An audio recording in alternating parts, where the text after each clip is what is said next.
Hi guys, welcome back to Emmy's Diaries in Indonesia. If you're new here, my name is Emily. I am from the Blue, Black and White Nation. Okay, in this channel, I share about my experiences as an international student living in Indonesia. When I first moved abroad, the first couple of weeks, I thought I understood money. Little did I know I understood nothing.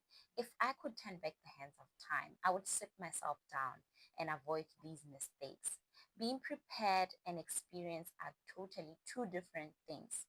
So here are the money mistakes that I made that I wish I could have avoided the first month when I came to Indonesia. Here in Indonesia, they use Indonesian rupiah, and when you first arrive, the numbers can absolutely shock you because instead of seeing small amounts, you will see thousands and even millions of Indonesian rupiah. For example, buying a simple meal in the street can cost you about 25,000 rupiah. And once you start understanding this money in local economy here in Indonesia, you realize the price is actually very normal for a plate of food. Mistake number one, converting everything to my home currency. Every time I went into a shop, whether to buy groceries, to buy coffee, or transport even, I converted it to my home currency.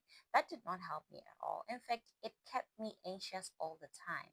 I realized soon enough that I wasn't living in my home country. I was now in a foreign country. Therefore, I needed to look at things from a different perspective, from the economy of where I am staying. Mistake number two, not tracking my expenditure early. When I came to Indonesia, I think it was because of the excitement. I spent a lot of money during the first couple of months. I went to the shop when I feel stressed, and I was even stress eating just to like make myself feel good. So that really derailed my financial status, and I wish I would have tracked it earlier. It's important for you as an international student to budget. You do not have the luxury of overspending and spending anyhow you want because you do not have any physical financial support or cushion at that moment. Mistake number three, emotional spending. This one is real. Sometimes when you're stressed or homesick, you feel like the only way to comfort yourself is to get up and go to the shop and buy things that make you happy, or even stress eating, as I mentioned before.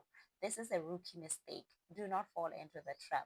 That is where you're going to overspend most of your money, and you cannot spend money every time you're feeling stressed. If you feel stressed every day of your life, then you're going to be left broke or poor.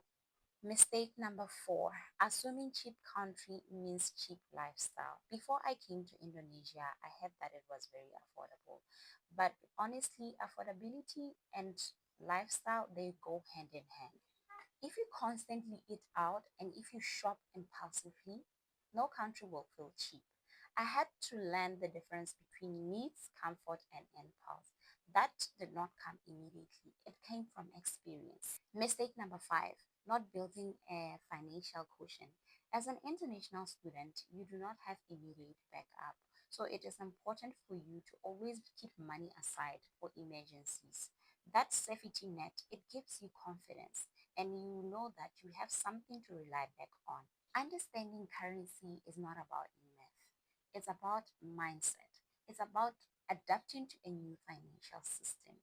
It's also about discipline and about awareness. Once you start understanding the rhythm of money in your host country, you will feel more in control.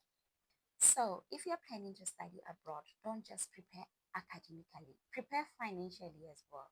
Learn how your host country currency works, understand the cost of living, and track your expenditures from the first month. This will give you financial peace, and financial peace gives you mental peace. Mental peace allows you to grow. Thank you so much, guys, for tuning in. Don't forget to like, subscribe, and comment. Bye.